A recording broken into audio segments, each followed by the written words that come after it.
And now, your Precision 18 forecast. News 18. Weather from where you live. 11 o'clock, there's your line of severe storms right up here in far northern Newton, northern Jasper County, and this will gradually sag southward. Here we are at midnight near Fowler, Monticello, up to Rochester.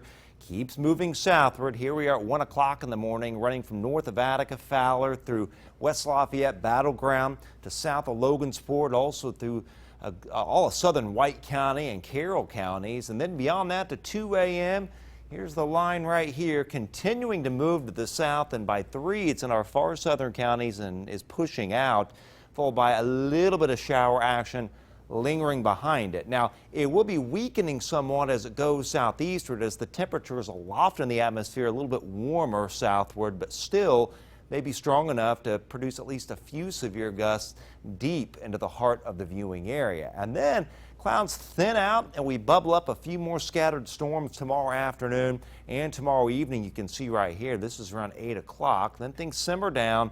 And for Sunday, nothing more than a couple isolated storms around. There's really not a whole lot going on Sunday in terms of storm development per se.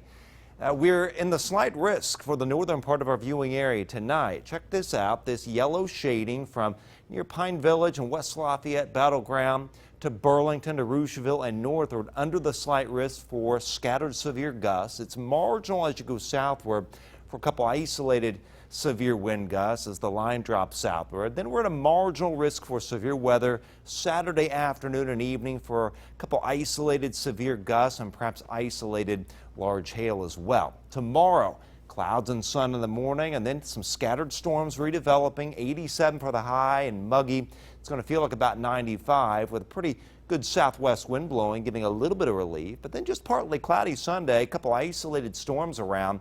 89 for the high, but again, it's going to feel like mid-90s and less wind on Sunday. So a little bit more stifling with dew points still running low 70s tomorrow and around 70 to the low 70s on Sunday. So this is in the muggy range. And even on Monday, we're still humid, running in the mid to upper 60s to around 70. There's your line of storms. This is midnight.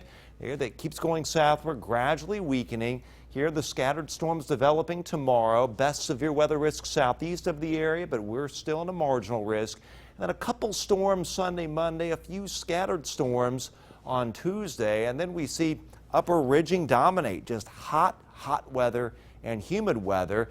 But this may be a tropical system that impacts the southeast U.S. just after July the 4th. Now for us, some of this Saharan dust gets up into our area on Sunday. So kind of a pale sky on Sunday, thunderstorm development inhibited, then one more plume of dust here kind of moves towards Texas. Beyond that point, the tropics get more active. That's why you see that the model depicting some sort of tropical system in the southeast several days after July 4th. So all that said, it is hot weather and humid weather at that over the next 7 days. 90s all of next week. It gets really hot at the end of next week and into next weekend, with some places seeing actual air temperatures as high as the upper 90s, Jordan. Okay, Chad, thank you very much. Yep. And obviously anyone who wants to get their July 4th broadcast, Chad's always working around the clock. You bet. Chad's blog on WFI.com. We'll be right back after this break.